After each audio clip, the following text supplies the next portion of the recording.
trust me, come with a real. You here been the front, so you get my meals. I'm gunning for the money in the bank. Coming with a dank, skrilling that tank, rolling with the gang. You sitting out on the sideline tripping. I go to the hole with the rock like Pippin. Yeah. I'm okay.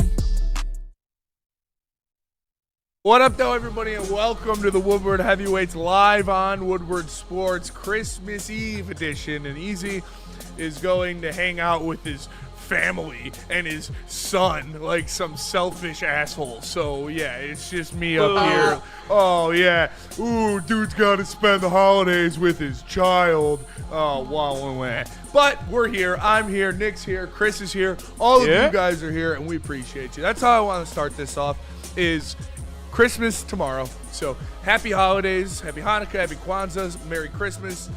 If there's anything else, I don't know. I think that's just the big three. There's probably something else, but whatever it is, happy Dolphin Christmas. We are here to have a good time. It's going to be a really lighthearted show, and I wanted to start off by saying thank all of you guys for making this possible. We wouldn't be able to do this without you, for real. I wouldn't be able to sit up here and do this. It's a lot of work, and it's so fulfilling to see how much you guys appreciate it, and to make you guys laugh and happy and entertained is what it's all about. And so we appreciate the consistent support from everybody. We thank you so much. Merry Christmas, happy holidays. I hope all your families are very healthy and happy, and you have a great Christmas season, because we wouldn't be here without you, and we really appreciate it. But after that, we got to talk about something else. We're going to do this first because Ben Simmons, I don't know if you guys saw this, but Ben Simmons, yes, that Ben Simmons, he has retired from basketball because he's pursuing the goal of being a professional fisher. And here are some of his prized trophies. I'm back, bitches! So Ben Simmons got bullied out of shooting layups and joined the ranks of fishing elite. Cause it's bad boy for life. But he still had some issues cashing in right at the goal. And we got a video here of Ben Simmons with his catch and release, blowing the layup. He misses the ocean. You have the entire ocean to hit, and he blows the layup. I mean, some things never change, right? Yeah, I mean, at least he is consistent. At the very least, you can applaud the consistency. But no, it's crazy to me, man. Do you feel bad for those like bus players or no? Because some people, they have empathy, some people they don't.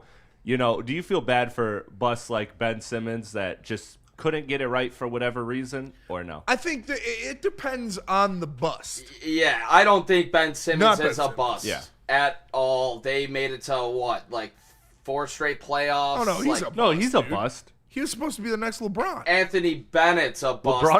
That was brought on him. I don't think Ben Simmons is a bust. What? What? Dude, that's a hot take. Hot take alert.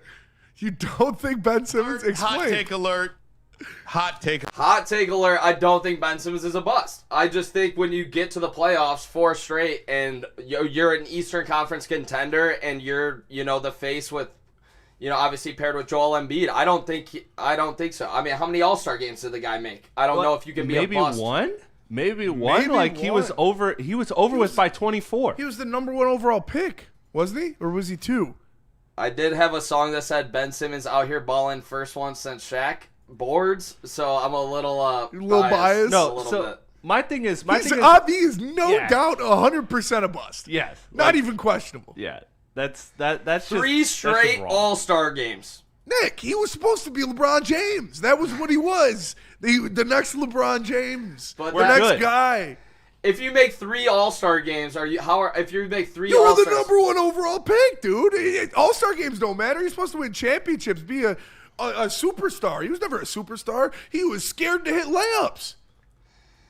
I don't know, boys. Rookie of the year, 3 straight All-Star games. Rookie of the year in his 4th year. Yeah, rookie year is a 26-year-old. He was 21. Congratulations on being a bunch of 19-year-olds. Yeah, no, I don't think this is a super hot take. I think that's a very, very hot take alert. DPOY hot contender. Yeah.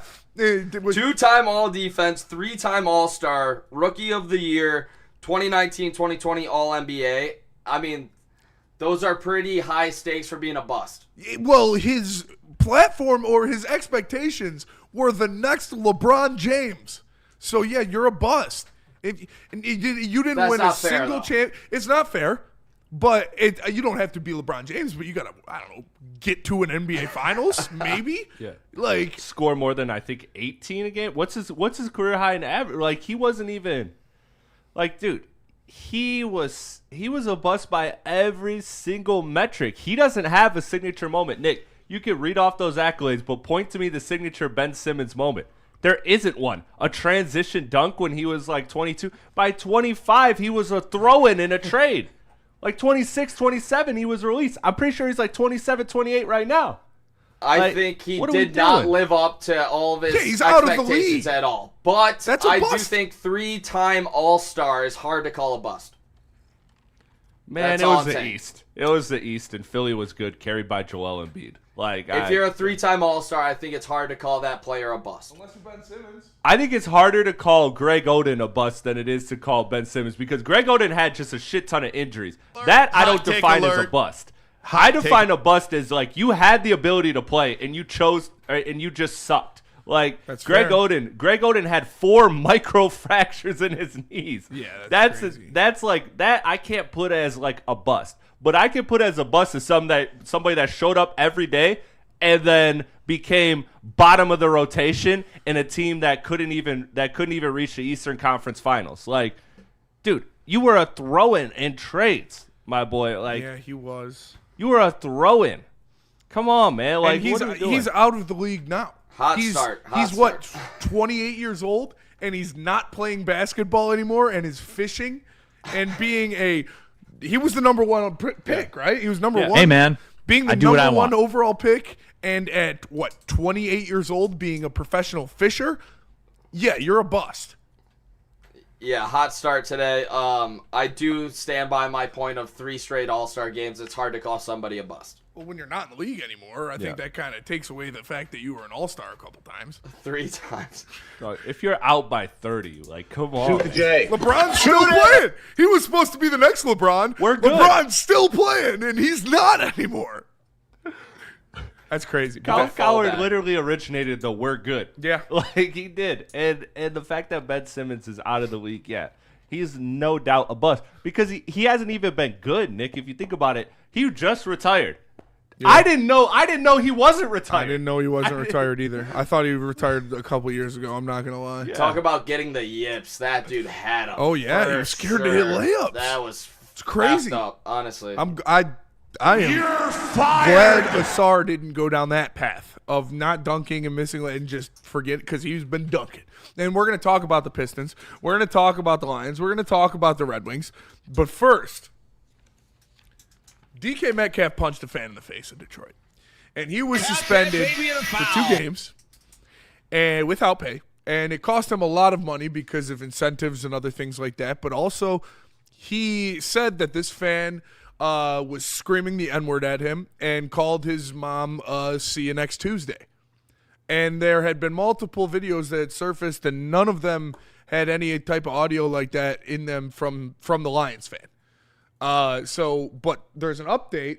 This was posted, Adam Schefter, right? Or Ari Mirov says Ryan Kennedy, the Lions fan involved in the incident with Steelers wide receiver DK Metcalf, will be holding a press conference on Friday with his legal team to address the assault, correct misinformation that has been publicly repeated as fact and discuss the serious consequences Mr. Kennedy has faced. So this guy not only got slapped in the face by an NFL player, but got called a racist. And now he's holding a press conference to set the record straight. This is crazy. Is this not crazy? And we This want is cinema. the smoke. Yeah, I think at this point, I mean, the way Tom Pelissero was reporting it, if I'm not mistaken, maybe not Tom, I forget who it was specifically, but they were talking about it as if it was a fact. And that, They were. to me, is frustrating seeing all those videos come out to light. Yeah, because you didn't hear him say it in any of them. And maybe Exactly. it was before people started recording, maybe something like that. But this is crazy. Ryan Kennedy, I hope he didn't say that because I don't want anybody to be racist. It's stupid. But and if he did, 100% deserved the smack, deserved everything. If he said that shit, he deserved to get smacked. But for sure. Also, the Lions aren't like doing anything with Ryan Kennedy. They're not like pressing any type of investigation or any charges or anything. They're just like, all right, you're fine. Forget about it. Lions fans. And that makes me think that he definitely didn't say anything because like the amount of cameras and fucking, I'm sure mics and shit they have around Ford Field, they would have picked up some kind of hate speech. So yeah, there was something that was there was a video. I'll see if I can find it, but it was somebody that was close to the situation, and it wasn't a good enough audio. Maybe they heard because they were in person, but the camera phone, like microphone, didn't pick it up well enough. I just feel like, I feel like if the fan crossed the line, if the fan crossed the line, though, think about it, Spencer. We had him on the show. The guy who approached Matt LaFleur. Yeah. Remember, Fahad. there was consequences for that. Like, this Lions team is not afraid to penalize their fans. Yeah, if they're in the wrong. If they're in the wrong. So the fact that they're not launching an investigation does tell me something, because it's like on one hand you want to think, okay, what would make these players swing, because they hear a lot of shit talking in every city they go to. Yeah. So I kind of was believing that the fans said something wild, but when you look at the facts of, it just doesn't add up, and the Lions not actually enforcing some type of punishment on this person that we know of, makes me tend to believe that that DK Metcalf is more in the wrong than this player, or than this fan, I should say. Yeah, absolutely. And hopefully he didn't say anything stupid. And if he didn't, hopefully he gets paid, because that was crazy. I still can't believe DK was just allowed to keep playing in that game. So insane. Yeah, any Pittsburgh Steelers fans in my comment, I'm still getting them, we'll say, and they're all delusional. That's all I got to say about Pittsburgh Steelers fans. You're delusional, and also, you're not a contender, so have fun getting smoked. I don't care who you play. Yeah. And I am always going to be rooting against the Pittsburgh Steelers from here on out. Hate watch. They are on hate watch officially by myself. Steelers, you made the list. The king of the north. You made the list. Yeah, you made the list. All right, let's go to break. We're going to come back. We're going to talk Detroit Red Wings. What is this last thing on the bar here? Because I have no idea. What do we got here? Because what the fuck? What are we doing? What do we got? It says Neil goes at Nick. If you don't like that. It was because it was talking about the text exchange last night about yes, Bryce I Underwood. stand by what I said. Okay, do you care to explain? Because I really didn't read it. I don't really care. Nothing came at me at all. Yeah. I just knew that he was probably insinuating some things, because every time we did a Michigan stream, he would hop in and have some fun. He even sent a super chat into the YouTube Woodward stream when we were playing the Buckeyes. So Neil, official troll of Michigan football, loves to talk some shit. And I said my expectations were to compete for the playoff, which Michigan football did. That is my comment. Oh, and he was asking KG, did it feel like you were competing for the playoff in the second quarter of the Ohio State game? They competed for the playoff in the last game of that season. They did. If they would have won, they were in the playoff. That's a fact. Did you think they were going to win? Before the game, yes. How about new coach? They're talking about. Care to shed some light on it? Is it more Brom rumors? I think so, right? No, we talked on it a little yesterday. Yeah. Jeff Brom, he's a good coach for Purdue. Or no. It's some dude from Baltimore. Baltimore's OC or something? I haven't heard anything, so I can't speak on it. Okay. I apologize. Well, it looks like Biff Pogge's going to be the next Michigan head coach, man. I can't wait. I can't wait to see those big naturals bouncing down the sideline. But first, tell us about Ben Johnson, Nick. What the fuck? If you want a fighter, the best fighter that is, his name's Ben Johnson over at Ben Johnson Law. If you're ever in any legal trouble whatsoever, there's only one guy to call, and it's Ben Johnson. He's going to do everything to fight for you to make sure that you come out on top. It's Ben Johnson over at Ben Johnson Law, or check him out at benfights.com. And Art and Jake. And let me tell you about Art and Jake's. Shout out to them. That's where we do a ton of different watch parties for Lions games and different things like that. Stay tuned for our March Madness watch parties coming up. Going to be a lot of fun with the college basketball that's going on in the state of Michigan. Art and Jake's, their menu is amazing. Shout out to Brendan. Shout out to that whole staff over there. Tony, all of those guys, all of the people, they take care of us every time we're out there. It's so fun to be at Art and Jake's, and you should go up there too. TVs everywhere, great food, tons of locations. Art and Jake's. No one gives away more cash and prizes than Woodward Sports. You don't believe us? Here's our latest $10,000 winner. You guys posted, hey, if you guess all this stuff right, we'll give it's $10,000. I'm like, okay, well, why the hell not? And the winning doesn't stop there. How about our Outkick Your Coverage winner? How do you think you won? This guy's got a hot girl. Bigger prizes, bigger giveaways, cash, merch, tickets, and more. All from the biggest sports network in Detroit.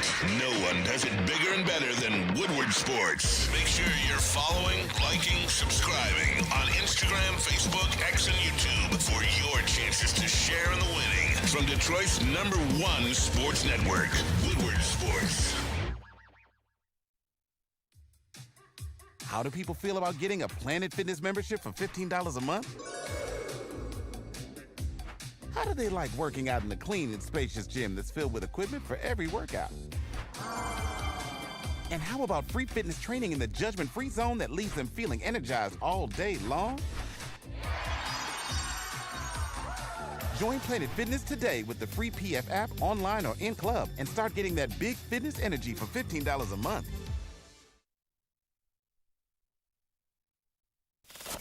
We don't like to brag that we are the toughest sports network in Detroit, but we do have a guy named Darren McCarty on our side. Woodward Sports.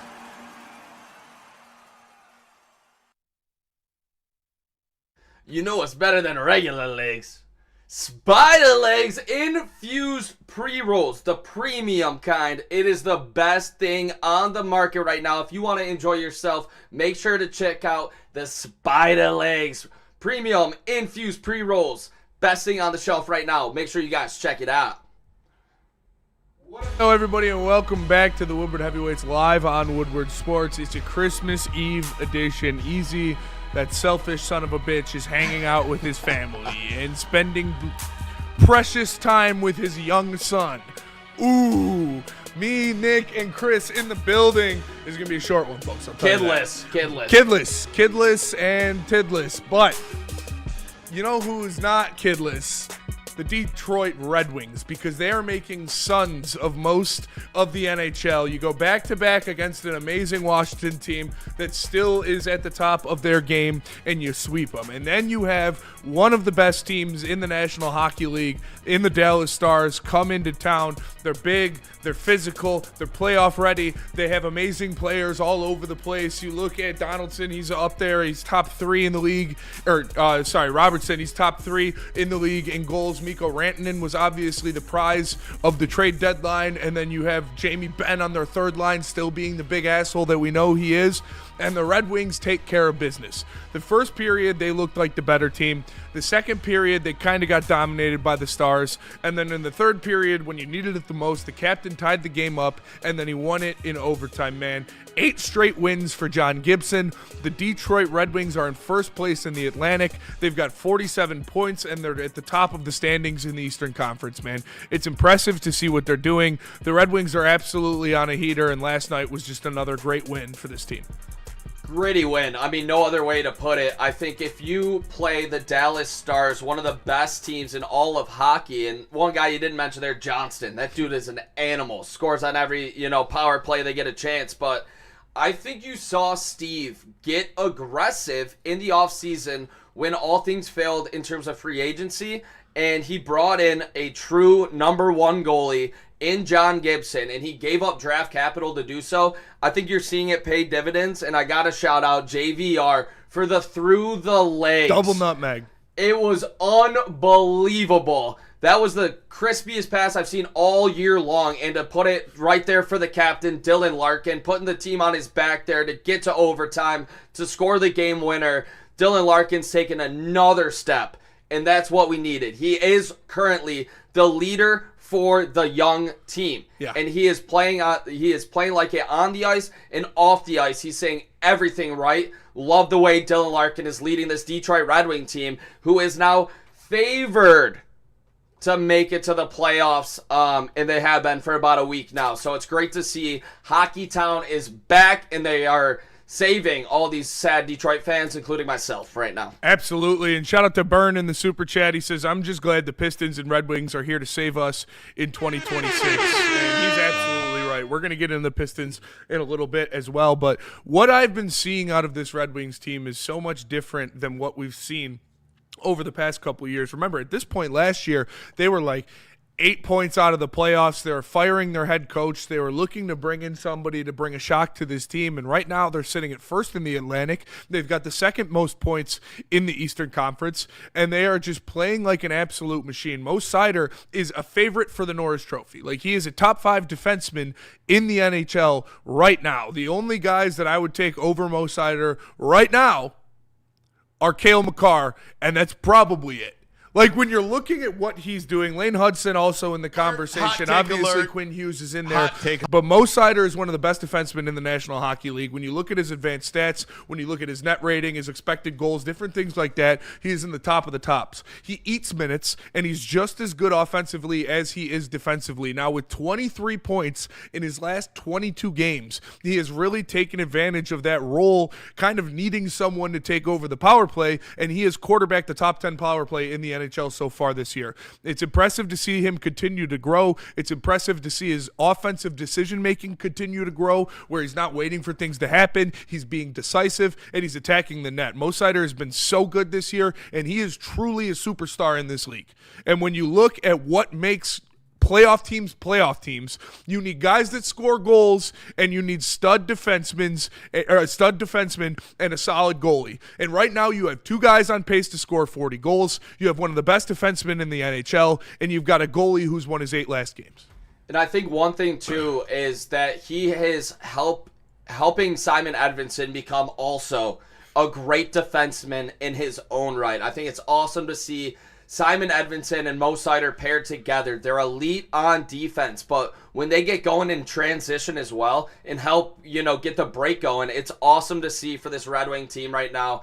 And I'm thrilled with the way they're looking. And the scariest part about it is, Spenny, Lucas Raymond has been pretty cold before last night. 3 assists last night. But in terms of goal scoring, if Razor gets going too, this team's not just talking about, making a playoff. They can actually win a series and make something happen. But Razor does need to get going in the goal-scoring department as well. And I know Alex DeBrincat has been leading the charge with Dylan. Absolutely. So, for me, I wanted to ask that exact question, Nick, so you kind of dovetailed into it. I want to ask you boys this, because obviously this Red Wings team is first. They are in playoff pursuit. They didn't make the playoffs last year, so this is a very big seismic jump for this franchise. So what are the kind of expectations you can put? I don't want to get too far ahead, but if we are going too far ahead to the playoffs, what are fair expectations to put these guys through, as this is their first playoff appearances? This is their first time if they get there. What's a fair thing? Because they're a high enough seed, but I think they should expect to win a playoff series. I truly do. I like that. With the way you are playing right now, obviously it's still a very long season, and we know the March woes that have plagued this team in the past. But I think the way you're playing right now, you've got a hot goaltender. You've got another goaltender who's even hotter, waiting to come up and waiting to prove himself. You've got a ton of young talent and a ton of guys lower or in Grand Rapids that are chomping at the bit to get up there. Like, you look at John Leonard coming in here, replacing Patrick Kane, and it's been seamless. He has been fantastic. He has been making plays. And then a guy like JVR has been one of the best signings of the offseason. He can play in the bottom. He can play in the first power play if you need to, like Nick said, with that double nutmeg pass to Dylan Larkin for the tying goal. He has been so good on the 5-on-5 for the Red Wings as well. I think they're much deeper and they are much younger than they were last year, and that's going to help them kind of get through that lull in March, where they'll have young legs to help push them through that. And they've got a goalie that, if Talbot, drops a couple here and there, maybe you see something happen, or even at the deadline, I don't know if the Red Wings are going to make a move at the deadline to bring somebody into this lineup to make them better, but I think they're going to make moves at the deadline to remove players from this lineup to open spots for guys like MBN and Sebastian Cossa. I think a big thing in terms of playoff expectations is being able to rely upon the guy you traded for in John Gibson. When you get into a playoff series, obviously you have the elite first pairing in Sider and Edvinsson. On all metrics, are the best defensive pairing in hockey. But then you look at number 2, and I want to see continued strides from ASP sending Palika in the defensive end. He has been getting it going a lot more in terms of helping himself and others offensively, but he's a young defensive rookie. I mean, you can see it at times. To be able to talk about moving into a playoff series and advancing, you have to solidify that second line. If it's Sherratt and ASP just needs to clean up a few things on the defensive side of the ice, and I believe he will, because he is so skilled, he is so young, he's just going to continue to learn. And I gotta say, with between ASP, Gibson holding it down, and that first line D, I definitely think that they can win a playoff series. I agree. And Ben Sherratt has been playing extremely well so far this season. I unreasonably love Ben Sherratt. I think he's a stud, man. And I think him with ASP on that second pair, I actually like it a lot. As I felt bad for ASP and Aljo when they were out there together, because I think teams were so pissed off of just getting their ass beat by Mo Sider and Simon Edvinsson when they were out on the ice, that when somebody else came out there, they were like, all right, we got to fuck these dudes up. Because Mo Sider and Simon Edvinsson are so aggressive and so physical and so big that finally when those dudes who play 26 minutes a night get off the ice, you have some guys that you can kind of take advantage of, and they were. But now that you put Ben Sherratt with ASP, it's more of a kind of big bro type situation where he's not going to let him get bullied as much. And but Nick's right. He's got to continue to grow, but he will. He's young, and that's all part of playing defense in the NHL. I agree, and I think one thing I want to shout at as well, when we're talking about these young guys, how about Finney when JVR goes down, holding the top of the net and literally just putting the body on, and he's so skilled. The fact, when they talked about him in the draft process, when the assistant GM talked about, the whole drafting process, he grew. Yeah. And you saw it there when he was able to shelter, his body from the goalie. Puck comes out up front, gets it once, boom, misses, boom, gets a rebound, puts it up.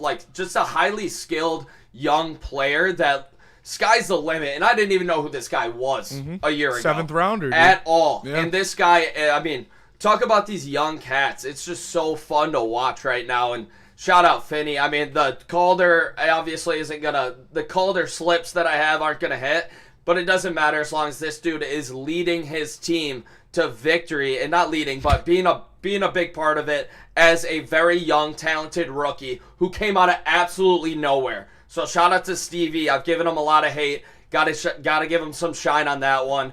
Obviously, you're not ever predicting the growth spurt, but it hit, and sometimes, Spenny, you need some luck. You do. And that's exactly what happened, because Finney looks like a stud for years to come. And that's what made the Red Wings great before, was hitting on those guys that nobody heard of, that were in the 6th, 7th rounds and different things like that.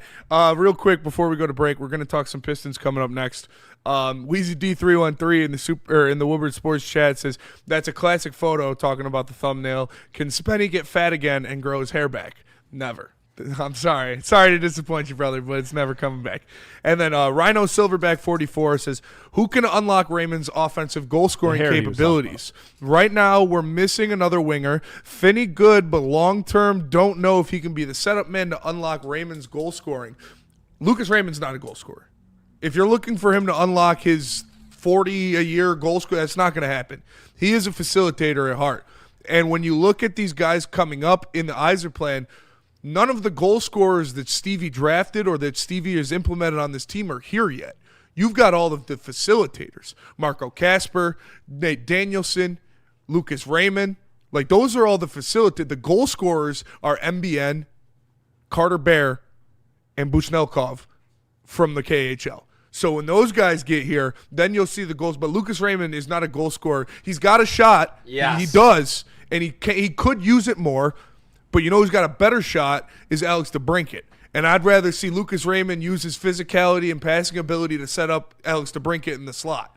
And obviously I want to see Razor score some goals, but he's never going to be the 40-goal scorer guy. I think there's no reason Lucas Raymond can't put up 25 goals for the rest of his career minimum. For sure. It'd be with that shot. It is an elite shot. And I think as teams continue to, put extra pressure on DeBrincat the way he's shooting right now, I think it's going to open some things up for a little give-and-go action, get the puck right back to Razor as,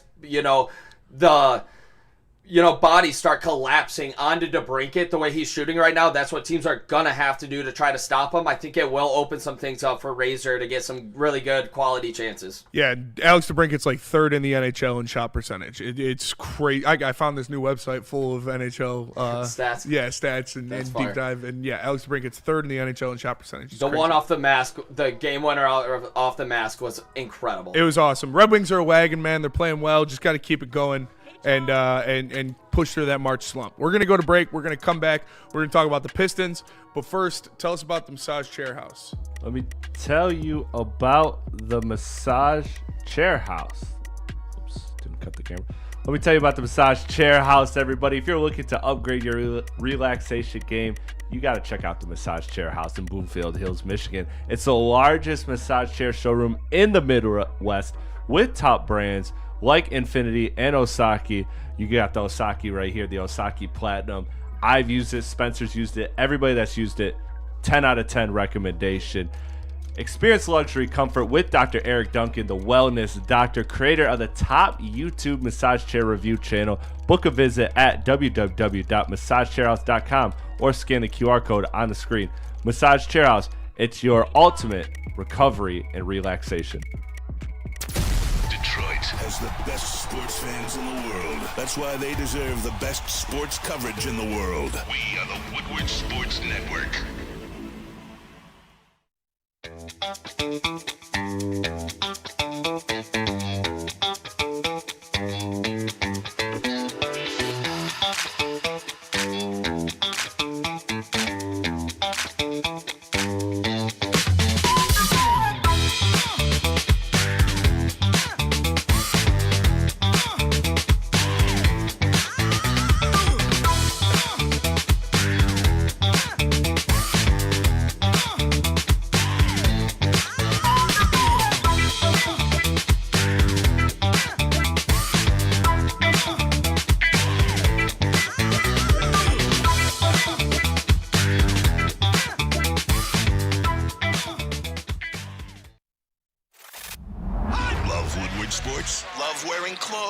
Then you should be wearing Woodward Sports clothes. Check out our full line of merch at woodwardsports.com. Just click on shop. We have all your favorite designs, like Dan Campbell kneecaps, Woodward golf, and of course, our own logoed out merchandise. Men, women, infants, kids all love Woodward Sports. Impress your friends. Impress your boss. Impress your dog. Buy Woodward Sports merch today.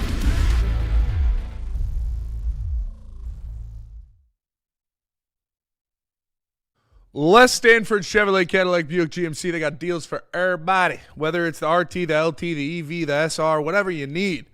Les Stanford Chevrolet Cadillac Buick GMC has got you covered. My guy Goran got me out of my old lease and into my new one in 30 minutes. He can do the same thing for you. Visit him at lesstanford.com or check out Les Stanford Chevrolet Cadillac Buick GMC.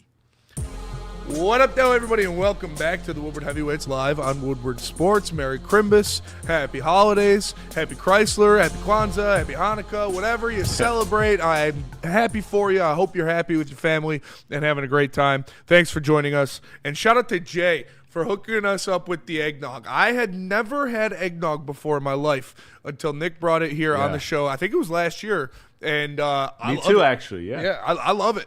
Yeah. So shout out to Jay for hooking it up. He calls it a bourbon milkshake. Yeah. Bourbon milkshake. Shout out to Jay. Always hold it down. Always brings me a jar. I feel like we might have to get 2 jars next year, Jay. If we're gonna, it might be a tradition on the show now to bring it through every year. So Facts. Shout out to Jay. Appreciate you. Love some nog. Big nog guy. Never would have guessed. I mean, I probably could have guessed. I'm a dairy guy. I'm an egg guy. So mix them together. I'd probably like it. But What I do like is the Detroit Pistons winning another game. Going into Sacramento, my sister was in attendance with her boyfriend. They live in Sacramento. He's a Kings fan. She's obviously in support of the Pistons. So she got the last laugh on him. Suck it, Alex. But it was good to see the Pistons take care of business. And even though they tried to give this one up too, Chris, it was never as bad as the Portland collapse. So baby steps, right? No, I'm disappointed in this team. That's fair. Like flat out. Like I'm not. This is not a bit right now. This is dead serious because now I have real expectations for this team. This team has won a lot of games. This team has won a lot of games against 500 or better teams. They've proven that they can beat the best of the best in the NBA. Outside of OKC and Denver, they haven't played them yet. But this is a team that has real aspirations. And I'm sorry, Spencer, but if you continue to just let any team in every game, what do you allow to happen? You allow Game 5 in Detroit to happen again. You allow Game 1 to happen again. No, this Piston team is too talented. They should be putting away these bad teams. Like, I don't want to. I know people are going to be mad. They're going to be like, shut up, be grateful the Pistons won. You know, all of that. But no. If you are up by 20 points, you shouldn't be then barely, narrowly winning this game. Like, Cade and Duran were on the court when the buzzer sounded. That should not have happened. The starters should have been pulled. This Piston team, man, look, everybody's going to say, yeah, we're happy about these wins. We're happy about these wins. But guess what will happen? If you don't learn to put away teams in the playoffs, you are going to allow yourself to get screwed by officiating, to have a cold stretch, a scoring drought, that every single time in the Pistons stream, shouts everybody that taps into the Pistons stream. Shout out. They always complain about the scoring droughts. Well, guess what's going to happen if you allow teams to get close? You are giving away games that you should win. And when it's good teams, when it's not the Trailblazers or the Kings, that shit's going to come back to bite you. Exactly. That's all I'm saying. And in a precious 7-game series, everything matters. So, no, I don't want to see his Piston team continue to go up 25 and then down the stretch have to pull it out and get some extra fancy stats from me with Cade Cunningham and Jalen Duren. Yeah. I don't want to see that. I'd rather this team just blow a team out the water. And I agree to a certain extent. I'm not mad. Like, they won the game, and it was pretty convincing the whole time. Would I have liked them to have a 20-point lead in the fourth quarter so Cade could sit? For sure, but they still took care of business, and I think they're down a shot creator. Or a shot maker. Like, we've kind of established that. Ron Holland? Hopefully it could be Ron Holland. Yeah. Hopefully it could be Jaden Ivey when he is, off of this minutes restriction. But I saw Weezy D in there say DeRozan's a beast. Wouldn't mind seeing DeMar DeRozan in Pistons uniform. I can tell you that. You can get him super cheap, maybe even a buyout contender. I don't know what his contract looks like, but I'll look it up right now. He would fit this team. He would fit JB Bickerstaff's style. He's got championship pedigree. If you could get DeMar DeRozan for, fucking Bobby Klintman and 5 second-round picks, I would do that in a heartbeat. Yeah. So we'll see what happens, but I think a guy like that is someone that could really help this team close out games like that. Like, you need someone else who can make some shots, whether it was Jaden Ivey. I do think that can be Jaden Ivey. Mm-hmm. I do think that can be Jaden Ivey down the stretch when you're up by 17 in the third quarter and you want to give Cade a little break and you want someone to go out there and take care of the offense and extend the lead to 20. I do think Jaden Ivey will be able to be that guy. But right now it's not. They don't want to give him they don't want to take the leash off yet. They still got him on the baby wheels. But to the efficiency that DeMar right now this season, I would definitely get DeMar. I'm looking at his contract right now. It's 3 years, including this year. Ooh. It's $23 million. You can get that for Karis LeVert and your trade exception. You could say, here's Karis LeVert. Here's Chris and again whatever. on the Karis LeVert well, trade. I'm just saying, Nick, would you rather trade Tobias Harris or Karis LeVert? 100% I'm with you, but I just love that you bring it up every time. Well, I did the math because it's funny. I don't want him if he's a 3. If he's got a 3-year deal, I don't want that. I'm just saying. Well, you know, it's Give funny. me Terrence Mann instead. He's making the exact same money that Trey Murphy's making. Funny enough, and I just traded for Trey Murphy. Well, okay, yeah. I mean, trade for Trey Murphy. Yeah. That's a different story. Yeah, but that's a different story. But like, damn, I was hoping DeRozan was like on the last year of his deal. or no, something like man. that. Like, I would love it. But the Kings are so bad. He might just say, "Hey, man, just buy me out. I made a shit ton of money." Yeah. Little DFA Like, honestly. action. If he was your Karis LeVert coming off the bench, like if That's you had, supreme. If you had him and Jaden Ivey or Yeah. Asar Thompson, because Look, Asar heard me. Asar's playing mad. We're gonna talk about Asar, Yeah. in a second, because he's playing mad. He's playing pissed off, and I fucking like it. He had a midi yesterday. I was like, wow, okay, and he did it after getting pissed off, after not getting a call. Spite. He pulled up a spite mid-range jumper and knocked it down. I was like, okay, that was pretty cool. I cannot believe this shit. I gotta say though, Chris, I feel like at times it is Terrence nice Mann isn't 100 years old to have Karras coming off the bench if he's not, obviously DeMar missing. would. But DeMar would. Michigan guy. No. DeMar, listen, Nick, I'll let you finish, but No, I'm but saying, DeMar, do you really think he's that bad? Like, where you need him off this team? Like, are you saying that there's no room for him on this roster? I want to get better.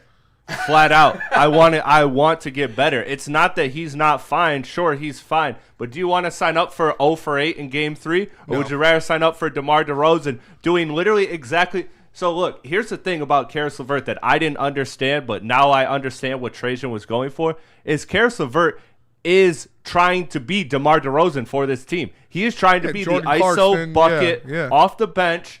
Now, DeMar starts, but DeMar plays with the bench unit because he is the certified bucket getter. So if you literally just upgrade Karis LeVert to DeMar DeRozan, he is doing the exact same thing that you actually want. Better. But much better, more efficient, gets the free throw line, gets more assists, does gets get to people the free throw line involved. a lot. Like, dude, he is awesome. Like, he's an incredible player, and I used to be against that. Like, I 2 like years DeMar. ago, I've always liked DeMar. 2 years ago, from the though, hood, Spencer, too, dude. we were talking about, like, KD, DeMar DeRozan. Those were names that were flirted with the Pistons. And we're all like, those guys are so old. Yeah. But guess what? You're the number 1 seed in the East. Like, your window is here. It's now.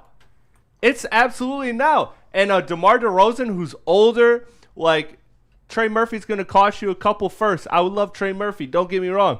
But if I could get DeMar for some contract filler and some seconds, bro, I'm cooking. Yeah. I like this. I'm cooking. Yeah. If you could get DeMar DeRozan for Karis LeVert and force like a couple second round picks, I would probably. And do that. imagine him being able to not only be on the team and provide the way he does, but think about the mentorship he could provide Kate Cunningham And Asar Thompson. and Asar. Like, Helping Asar Thompson, who can't shoot the ball. Hey, listen, this is how you play good in the NBA when you can't really shoot. yeah, because DeMar couldn't shoot No. for shit when he started. No. He sucked. Like, I will say right now, though, do you think that's exactly what they need, or do they bring in an elite 3-point shooter? I mean, Because I feel like they'd probably go that route That would instead be of a better. DeMar, which I think he does fit the role of, hey, beat everybody from twos. That's what this Pistons team is doing right now. They're not out shooting everybody out of the gym every night. They're getting into the paint. They're finding their spots, and I do think DeMar fits that role. Yeah. But I also think come playoff time, you're going to need a spacer, and I don't think DeMar DeRozan fits that role. Brandon Katz says Zach LaVine would fit better on Detroit than DeRozan. Fuck no. Keep Zach LaVine away from my team, dude. That guy's a cancer, and no. no, I'm not gonna lie. I Oh, warmed and- up to Levine a little bit just because of the shooting. And like, he's a hired gun, overpaid. I wouldn't do it. My thing, Nick, is with Trey Murphy. We saw him do a lot of great things. Have 40-point games last year. DeMar is a shot creator, and that's what this team needs. Yeah. Because right now, Spencer said it at the start of this segment, right? Like, hopefully Ivy could be a shot creator for you. We need shot creation. Yes, we do need perimeter shooting badly, but we also, above that, we need somebody that could create their own bucket, and DeMar can better than Trey Murphy right now, in my opinion. I agree. I'm not saying I would go for DeMar over Trey Murphy, but I would get the argument considering the cost would be cheaper and the fact that you need, in playoff time, you need K to give the ball to somebody that can make something happen for himself or others. And that's it. Like, if you just get another sharpshooter, You guys all it'd want be LaVine? bad. Why do you guys want Levine so bad? Yeah, he's a 40% three-point shooter, but he's not. Like, come on. You guys are still falling for the Levine gimmick? When has he made a team better that he's ever gone to? Ever. And once. I see Beasley time in the chat. And it's like, bro, the thing about Beasley is that I like Beasley, don't get me wrong, but you need shot creators because guess what? If they're cold, they're fucking useless. They're cardio. Yes. They're Dwayne Bacon out there. Yeah. They're not doing shit but running around. Shout out Dwayne Bacon. Jesus, unnecessary shot. All right, let's go to break. We're going to come back because if there's one spot that's been figured out on the Pistons, I think it's the backup point guard over the past 2 games. I like that. And I don't think it's who you think it is. But first, let me tell you about Lady Jane's. Lady Jane's Haircuts for Men open 7 days a week. Walk-ins are always welcome. Stop in, sit down, relax, get an award-winning haircut from one of our lovely, talented stylists. You can get a hot leather, neck shave, a scalp massage, a hot towel treatment, all that wrapped into one in the King's treatment. Lady Jane's Haircuts for Men open 7 days a week. Walk-ins are always welcome. It's wicked awesome. Get ready for the ultimate sports experience. Join former University of Michigan star and NFL sensation Braylon Edwards alongside the charismatic Shep. Braylon Edwards, touchdown Michigan! As they break down the latest in sports like never before. Tune into the Braylon Edwards Show with Shep. Touchdown, Braylon Edwards! Weekdays from 2 to 4 p.m. only on the Woodward Sports Network. Don't miss out on hot topics, insider insights, and the banter that keeps you coming back for more. Why do we fight? We fight to protect the innocent, to hold the powerful accountable, to bring the oppressors to justice. Why do we fight? We fight to secure and preserve our civil liberties, to get each and every one of our clients the justice they deserve, and to make the lives of real people just like you whole again. ThenFights.com. Congratulations to the real Coach of the Year, Motor City Dan Campbell. Just put your head down and go to work. It's about to be fun, man. It's about to be fun. Woodward Sports. Jack's Car Wash. Come get your car washed at Jack's Car Wash. They've got 40 locations across Michigan.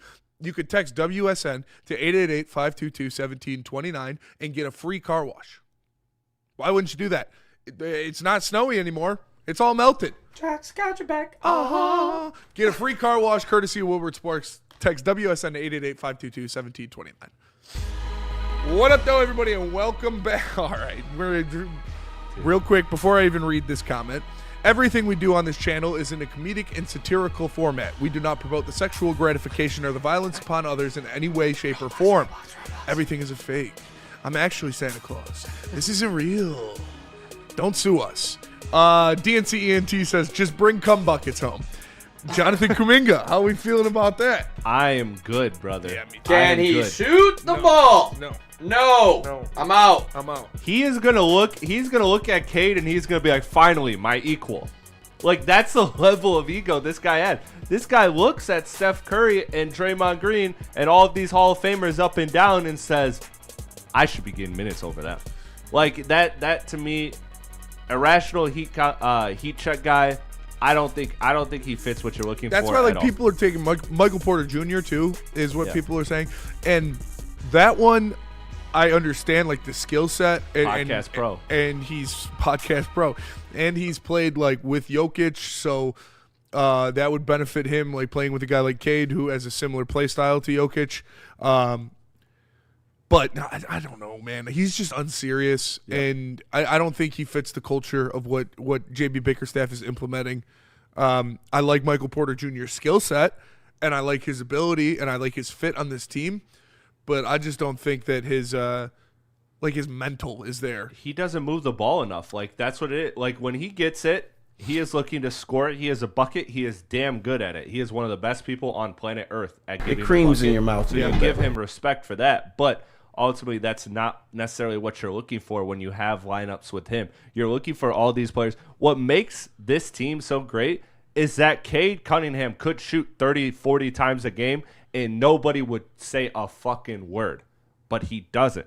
Instead, he's second in the league in assists. Like, man, he's like he's completely unselfish. So to me, that is a culture that has been set in this locker room. And if you could play with somebody as unselfish as Jokic and still be a little selfish, I'm not trying to knock him personally because he's a damn good player. He seems like a dick. He seems like a dick. Yeah. He does. And Weezy D313 says, we got too many hoes here. That's a cock up. He's got to go to like He's Cleveland. way too horny. He's got to go to Cleveland or Milwaukee or something like that. Help me. He can't play. He's just got to lock in, bro. Yeah, he all does. day. Gotta be. But I teased it before break, and I said I think the Pistons have figured out their situation with the backup point guard because I really like what I'm seeing out of Asar Thompson when he's got the ball in his hands at the top of the key and he's dictating the offense because he puts so much pressure on the rim, and the way he just propels himself and hangs in the air and his ability to make passes out of that is just insane.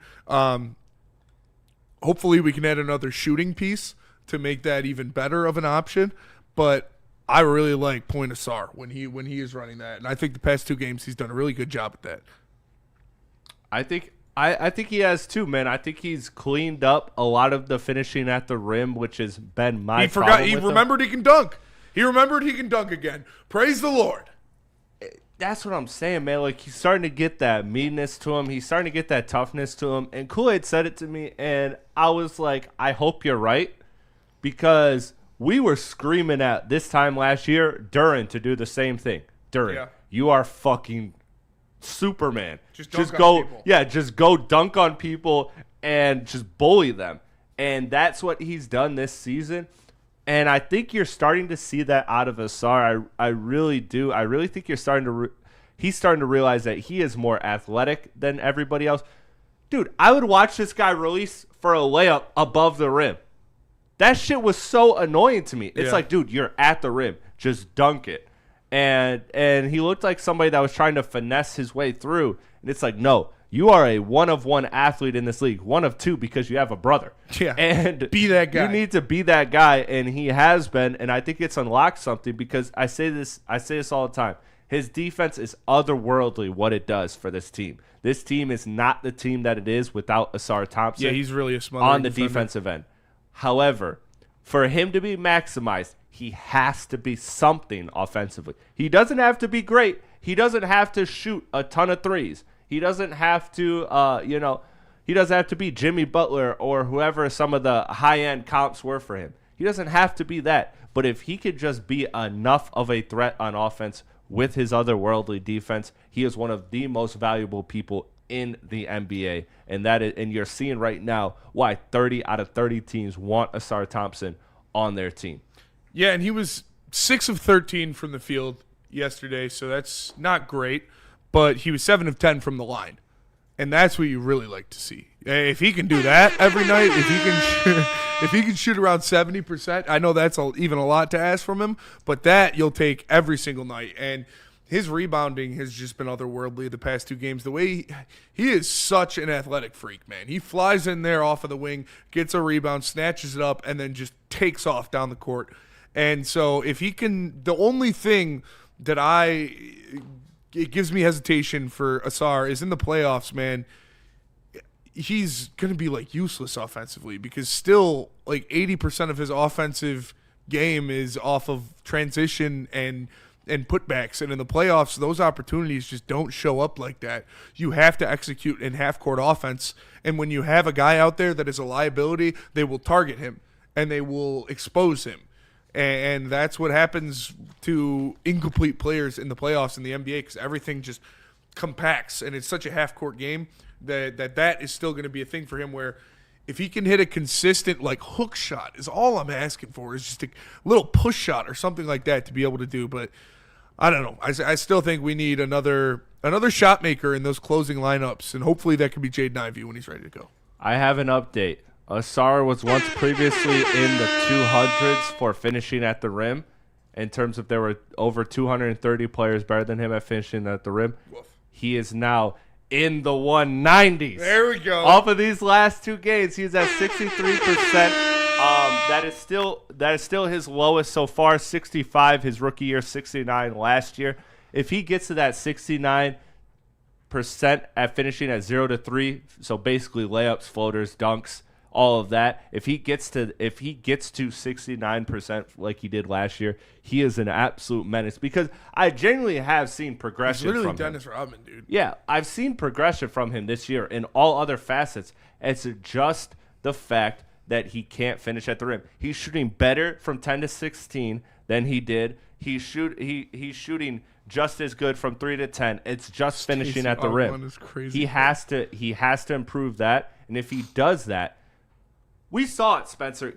What was it? 5? Yeah. Game 5 of the New York series, where Duran and Asar just killed them. Yeah. Because Asar was just in a dunker spot all game, fucking them up, getting, what was it? I think he had 20-plus points that game. Yeah, he did. Like, he was awesome that game.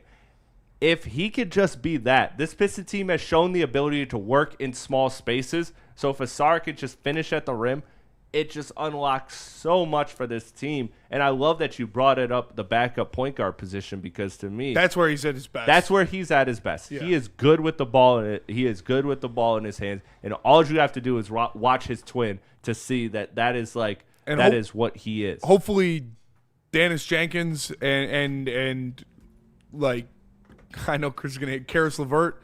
Boo. Can find a shot and consistently hit jump shots because with Asar out there and if he's running point for that second unit, they'll get a lot of open shots. Well, that's what I like about Dennis is that Dennis is like a good I'll attack the closeout, I'll slash, I'll shoot, I'll hit the three. He is like Dennis Schroeder is a point guard, right? But he is Dennis Jenkins. But he is I'm saying but Dennis Schroeder as a comp. Dennis Schroeder was a point guard for the Pistons, but he was also very good at slashing, getting his own. That's what I see a lot of with Dennis Jenkins. So that's why I like Asar being the point guard and Dennis being more of like an undersized two. Nick? Asar, you going to start shooting some threes? I'm not going to, so quit asking. That dude needs to learn how to shoot from the outside a little bit. He needs to be respectable, or else it will cost his team in the playoffs if he's getting serious minutes looking to guard other threes. Yeah, Nick. he 2 through 4, whatever it is. He's right. He's right. Nick is 100% right. If he can't hit an open three in the playoffs, it will severely impact the Pistons' half-court offense, and that will kind of be a net even with his defense. And that's why you can't really have him closing games in the playoffs right now, because as good as his defense is, when you're playing 4 guys on offense, it's equally as hard. You can though. That's what I brought up. That's where I brought up the New York game. You can if you talk about the finishing and such.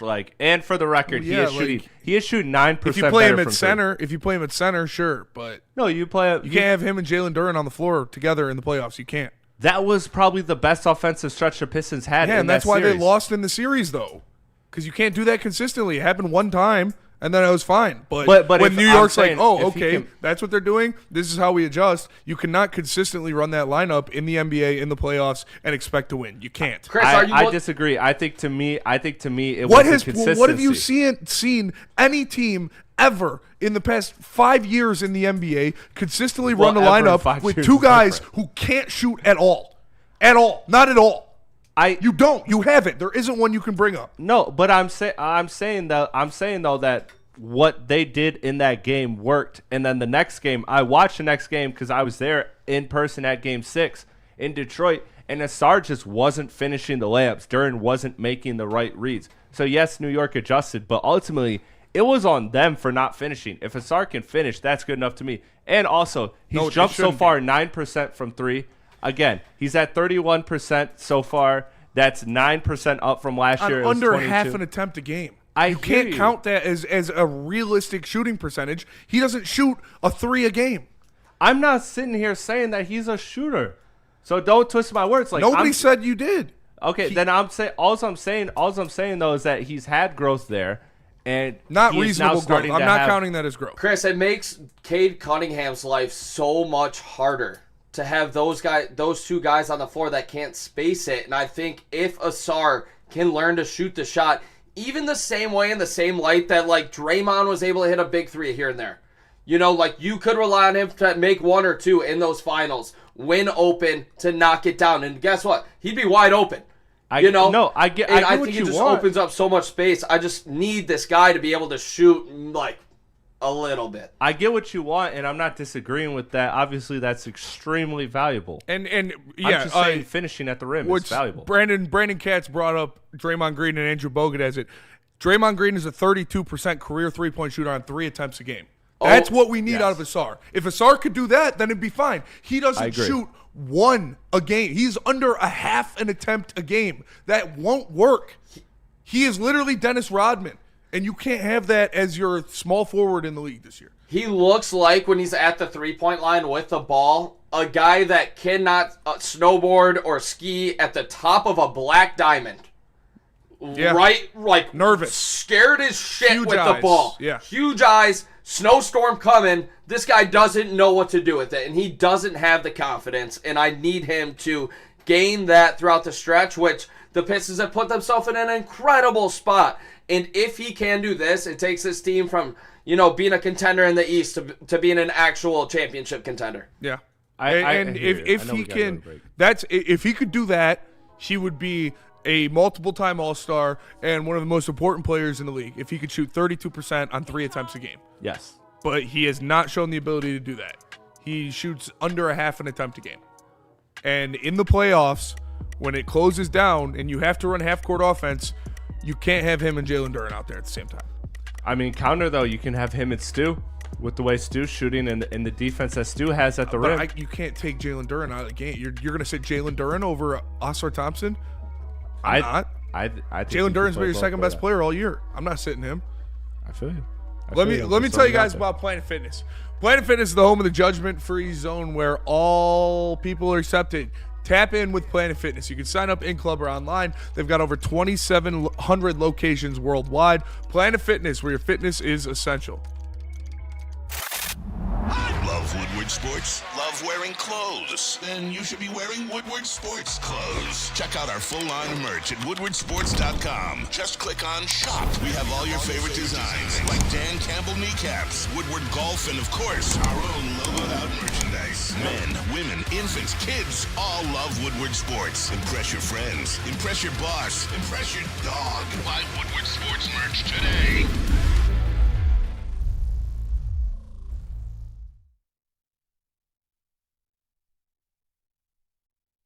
Like a frostbite straight from the divine.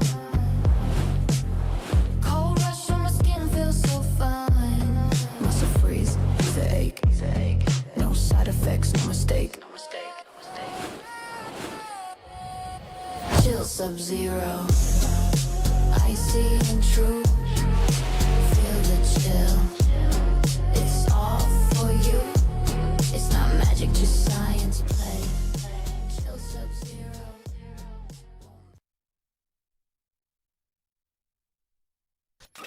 A ton of fun, a ton of sports, and a ton of man meat. Welcome to the Woodward Heavyweights, live daily 5 to 7 p.m. on Woodward Sports.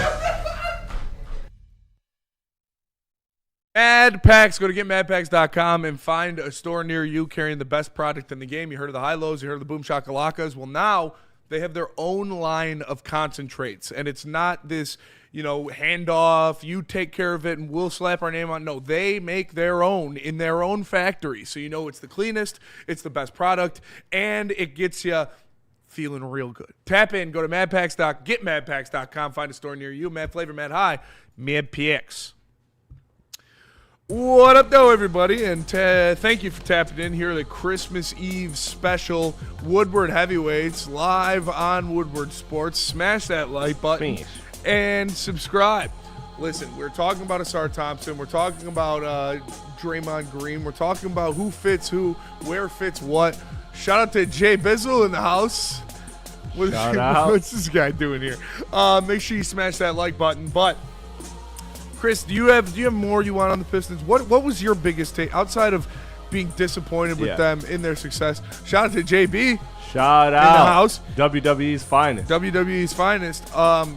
What were you most upset about, or what was your biggest takeaway outside of being upset that they almost blew the lead again? It's, to me, it's Asar's arrival, because if Asar can arrive and be a Robin, we talked about it this whole summer about who could be the Robin, the Cade's Batman. Is it Ivy? Is it Asar? Is it Duren? And I think all of us picked Asar hoping that he would get there. You know, not really, just kind of a leap of faith, if you will. And Duran's arrival there, plus what Ausar brings, like if Ausar is starting to trend upwards and reach that, and you have 2 Robins next to a guy like Kate Cunningham. Do you think Ausar can be a Robin, truly? I think he could be a second best player on a team, but that doesn't mean points per game. That doesn't mean points per game though. Hot take because alert. I think that Ausar Thompson is one of those people that he is otherworldly defensively, and I keep saying that, and we all know it, but I have to emphasize that value because I swear people only look at points per game and they say, "Oh, that's the second best player," and to me, it's not that. It's who is the second best player of basketball on your team, and it is, and it can be Ausar Thompson if you are a championship team. If you have your third guy being a great scorer next to him. So I think he can be a second best on a team, but he's probably more like a third. Nick, you're making a lot of noises. Yeah. He's a 5th, dude. Yeah. He's a 5th. He is a great defensive player. He is a defensive specialist 100%. This dude is Tony Allen with a little bit of playmaking. That's what you're looking at, Chris. You cannot call him with playmaking. You cannot call Ausar Thompson potentially the second best player on a championship team, Chris. Yeah. I won't have it. Stop it. I know you know ball too good for this. Take. Exactly why I'm standing 10 toes down. I'm saying 10 toes down. I'm saying he can be. I'm not saying he is right now. Obviously not. He's not even the second best player on this team right now. But Spencer, I wouldn't say he's the 5th. I think he's right now. I think he's the 3rd. I think Tobias Harris is better than Ausar Thompson. That is just you really love J. Cole. I don't know what to draw from that conclusion. I think Ausar Thompson needs to Tobias get Harris a little bit of offense. Tobias Harris was better in the playoffs last year than Ausar. That is true.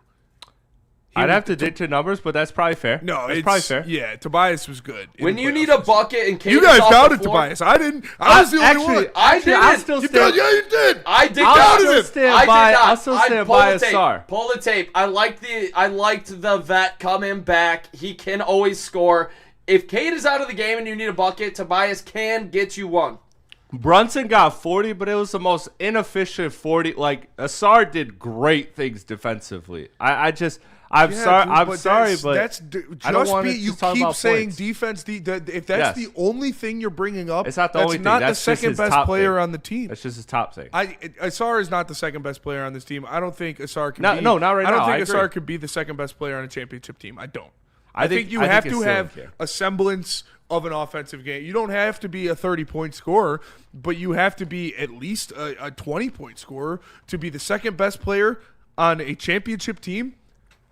Unless your first is a 40-point scorer, you need to at least drop 20 a game, and I don't think Ausar will ever have that kind of consistent offense. And I'll say Tobias is better offensively. He is. Obviously, all-around player. Maybe Ausar's better, but I do think it goes Cade 1, Jalen Duren 2. Offensively, Tobias is a better player than Ausar. I would say Ausar 3. Actually, I would say Stu 3 probably. Yeah, that's fair. And then Ausar. And then probably Duncan Robinson and then Tobias. Yeah, I would. I mean, Tobias and Duncan are probably both fighting for that spot. I would agree with that. Like, my counterpoint is, so like you look at the Milwaukee team that won a championship, like their second best player was Chris Middleton or Drew Holiday, whichever you prefer on that. I think they're basically the same. Like, can Ausar not be that at his ceiling? Holiday? That's what I'm saying, at his ceiling. No. At his ceiling, I think he can. No. Drew Holiday can shoot. He's not. He will never be able to shoot. I'm not saying he will. I'm not saying he will. Then he can't be Drew Holiday because you need spacing. Drew shot like shit in the playoffs. Well, Drew in his career is probably a 30% shooter, so I'm gonna look it up. And Drew won a ship. 30? 30's not good though. And that's all we're asking for Ausar. He can't do that. He's at 31 right now. He's half of a shot a game, Chris. It doesn't fucking count. Stop saying it. I know. He doesn't shoot a shot a game. I hear you. Nice. God damn, he played for a long time. Drew Holiday is a 37% 3-point shooter in his career. Yeah. And he was on How many attempts? I will also not what's his accept field goal any of this percentage? Tobias slander in the chat. Like 50. Tobias doesn't do shit to Okay. get any slander, and you guys are delirious, delusional. 46. 46 that championship year, or is that just like overall? Championship year. What The year was Milwaukee 2021, I believe, or that? 21 or 23? 21, I believe. 21. He shot 41% from three. 41% from three, and what do you shoot from the floor overall? 47% from the field. He averaged. Okay, yeah, that's good. Yeah, so Asar is definitely not that right now. Like I'm saying, obviously not. He will from three. never shoot. He will never Asar shoot Thompson will 41% never shoot from 40%. three. But if you could be, I just care about overall field goal percentage. in No, general. he's got to shoot threes. He has to be able to at least hit a three. You have to, because you're not the point guard, and so if you want to be out there, You just said he's the backup point guard. yeah, the backup. So if you want to be out there in crunch times in the playoffs, the backup fucking point guard isn't on the field or isn't on the court. He's a backup. That's right. You don't want him to be the backup point guard. You want him to be the starting small forward. Yeah. And that's what he is technically, but he's at his best when he's a backup point guard. I don't know. We'll see. All right, we're going to go to break. Let's double up. Okay. Let's double up these. Let me tell you about, or tell us about Black Rock, and then I'll tell you about Buddies. All right, let me tell you about Black Rock Bar and Grill, home of the steak on the stone. It is a sizzle above the rest. Heavyweights have been there. 2 locations, 2 for 2. We got a third one coming. TBD, stay tuned for that. But Heartland, Novi, Canton, Davison, Portage, all of those great locations, as well as Ann Arbor and Utica. And don't forget to mention Woodward Sports when you're there, because not only are you getting great food, great service, great vibes, but you can also get great savings. Mention Woodward Sports to get 20% off your food bill with mentioning Woodward Sports. Check it out. Now tell us about Buddy's Pizza. Buddy's Pizza. And I do want to say, no, the Pistons do not suck. But this is Chris's fault. He started. We brought up the Pistons. He's the Pistons guy. He made it negative from the first segment. So blame Chris. Listen, we're here Gaslight. for Buddy. That's exactly what happened, though. Second best player on the championship team. Yeah, that's also crazy. Get a free 4-square Potential pizza ceiling. when you go to Buddy's. You order a $50 gift card. You give it to somebody. You don't know what to do. Shit, you forgot to go Christmas shopping for somebody. Go get them a gift card from Buddy's, $50, and you'll get a free square pizza. Shout out to Buddy's. They're taking care of us. They're going to give us a bunch of pizza for tomorrow for the watch party, so make sure you guys tune into that. Go find a Buddy's near you. It's the original Detroit pizza. It's Buddy's. They've been doing it forever. No one gives away more cash and prizes than Woodward Sports. You don't believe us? Here's our latest $10,000 winner.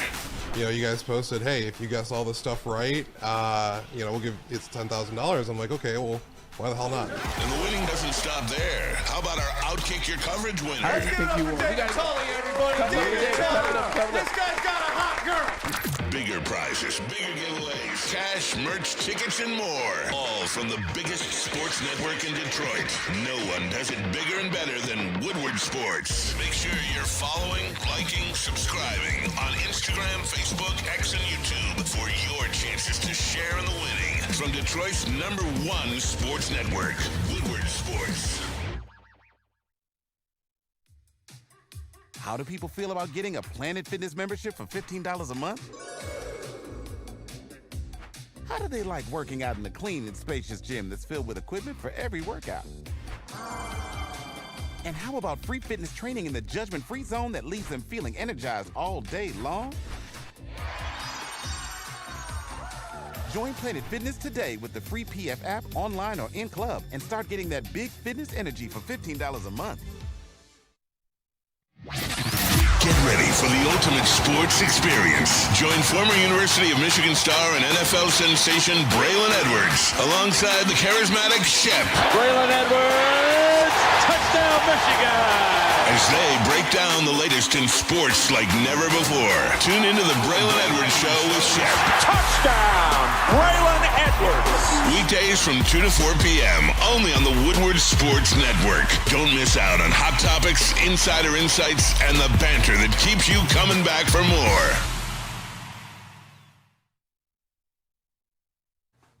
Gold Crown, man, they got the concentrated exclusive. They got the jesters, the gummies. They got everything you need. Smoke like royalty with Gold Crown. They are the MVP of the game. They've been around it long enough. They are the who's winning MVP this year, Spencer? Probably Stafford.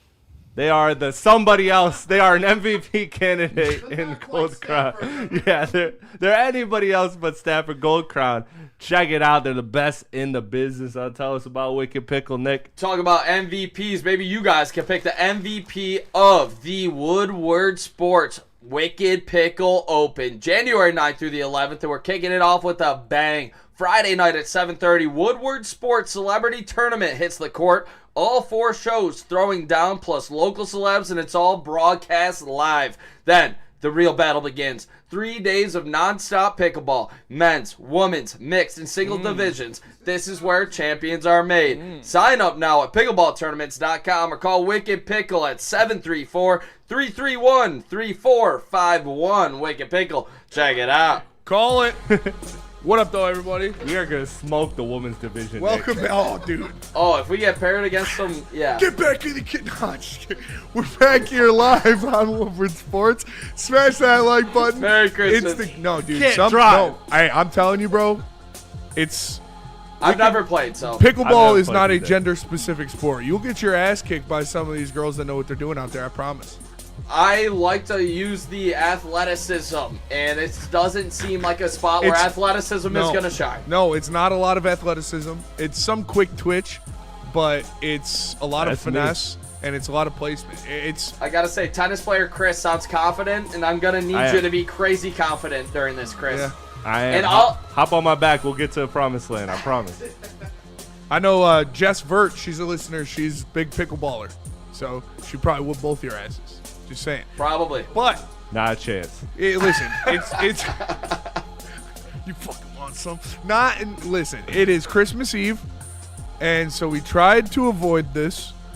We tried to not bring it up because it's kind of a depressing topic. We talked to Red Wings who are hot. We talked to Pistons who are hot, even though Chris made it negative. But we're going to talk.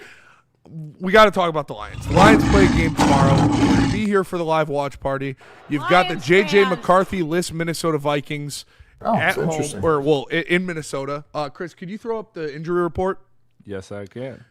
Yes, Combat Legs vids, for sure.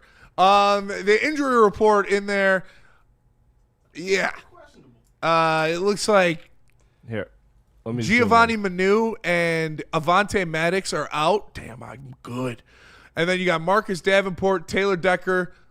There you go. Khalil Dorsey, Tom Kennedy, Christian Mahogany, Lee McNeil, David Montgomery, Elko D. Muhammad, Demik Robertson, Amon-Ra St. Brown, all questionable for this one.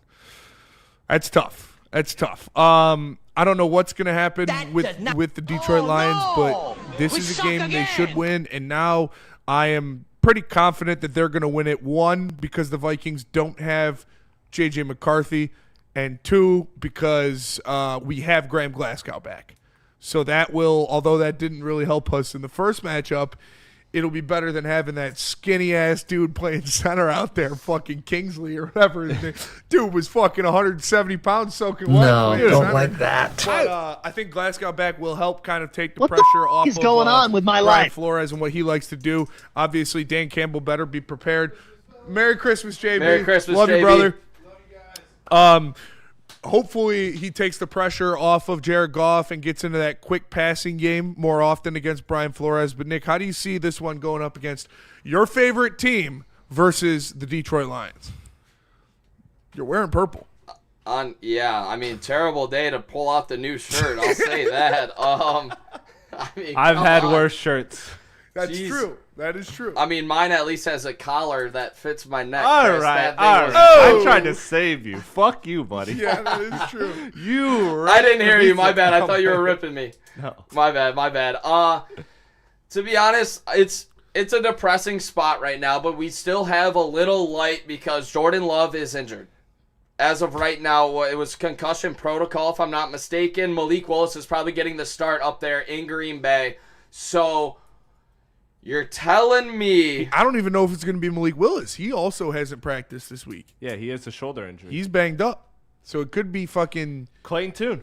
Yeah. Oh, shit. It is Clayton Tune. It is Clayton Tune. Where's Lucas Klotz when you need him? Shout out the Tunester. The Tunester. He loved himself some Tune. But to be honest, let's see what this team has. I mean, do they have any bounce back? They just lost their second game in a row for the first time in 3 years, and this team's identity has been shattered when it comes to running the ball, stopping the run, literally just not dropping back-to-back games. You have players on social media, lashing out a little bit. Breeding incensement.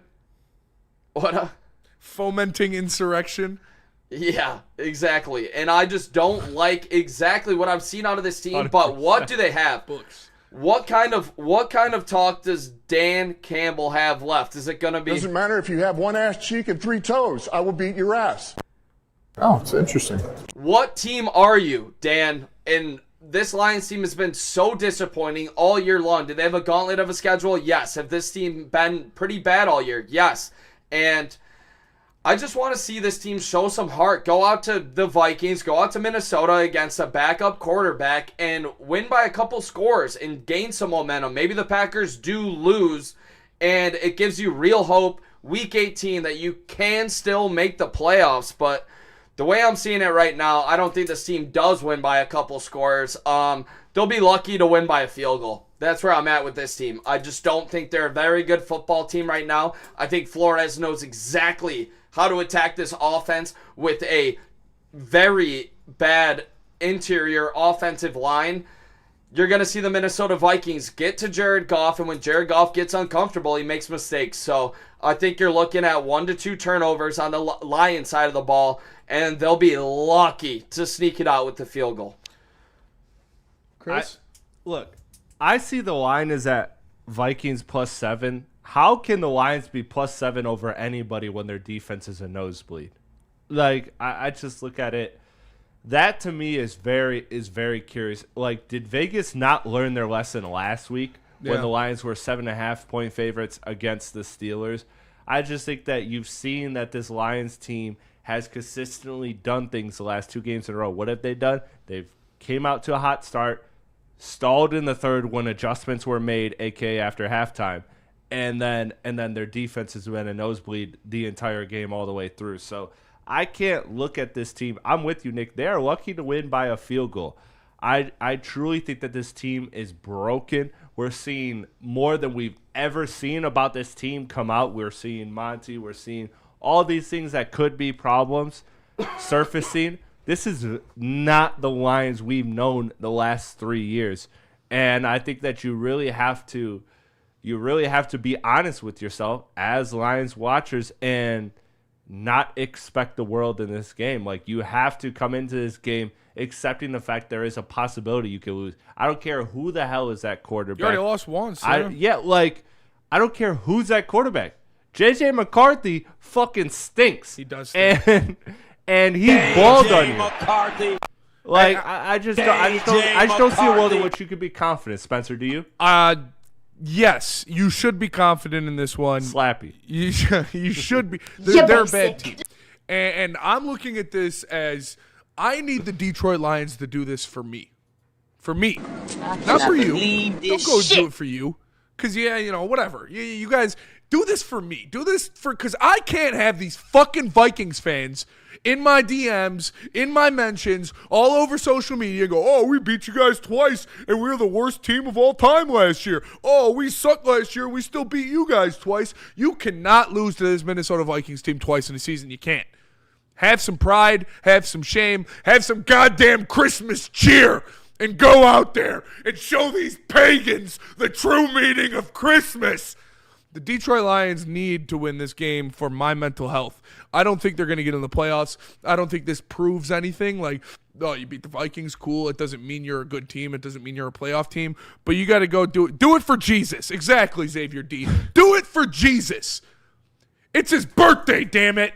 And you're looking at these pagans across the team for you. Go do it for Jesus.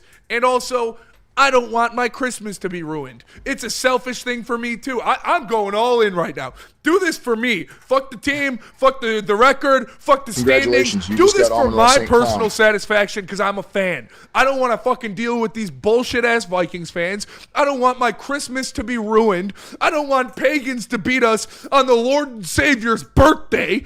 Go out there and beat the fucking Vikings. Have some pride. Have some goddamn Christian pride. No, I'm just kidding. But beat the Vikings, seriously, please. I can't deal with their fucking stupid fan base. I can't. And I will say also, like, when all the cards were down, the king of the north. What kind of pride do you have? Exactly. That's what you're going to into this game. It's all about your pride as a team.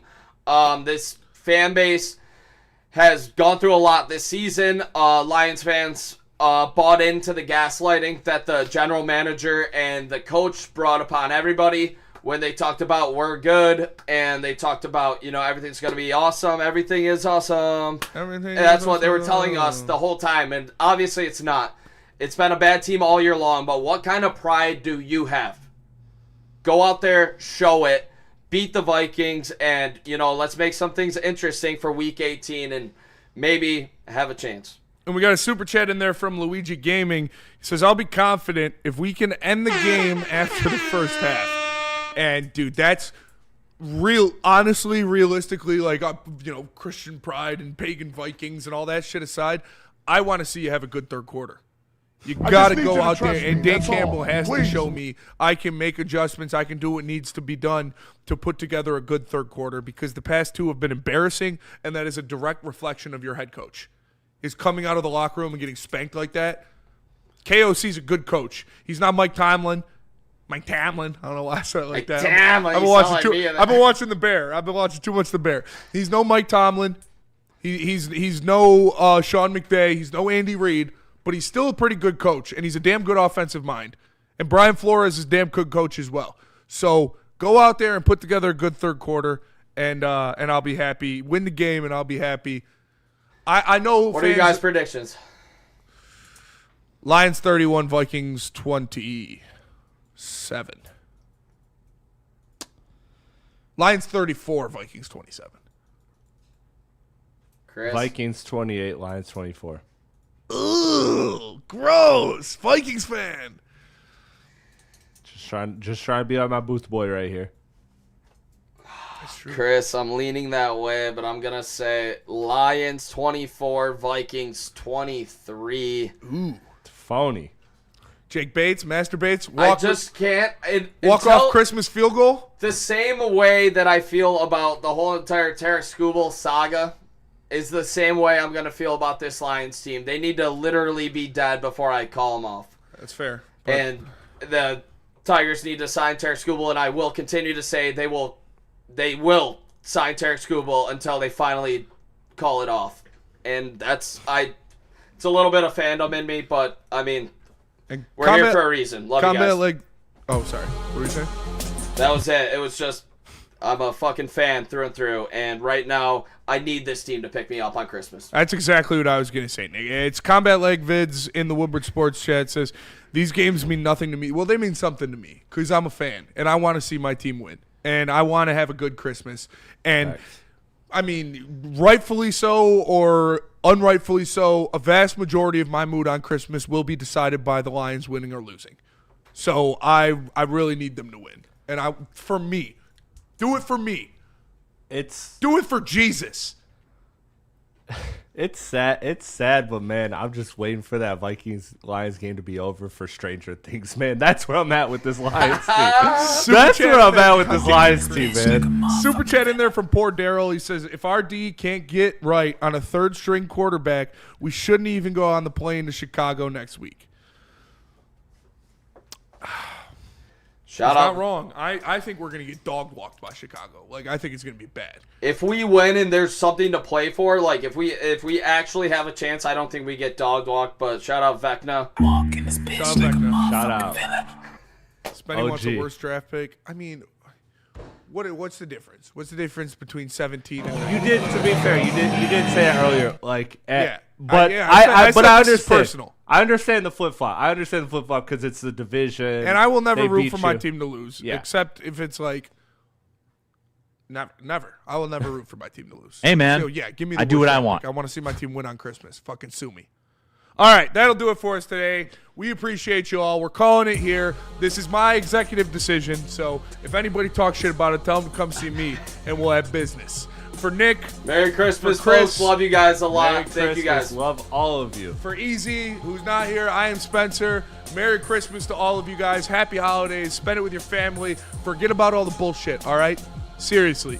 Forget about the bullshit. Spend it with your family. Enjoy them. You don't know how long you're going to be able to see them. You don't know when, if this is the last Christmas, you'll be able to see any of them. So drop anything you're arguing about. Drop any of the disagreements and just spend time with your family and care about them because that's what it's all about. We appreciate you guys so much. I'll see you tomorrow. I'm working tomorrow. See you tomorrow. Lions, Vikings, live here. Watch party. It's going to be a blast. See you then. Merry Christmas. Happy holidays. Peace. Check it out. Check it out.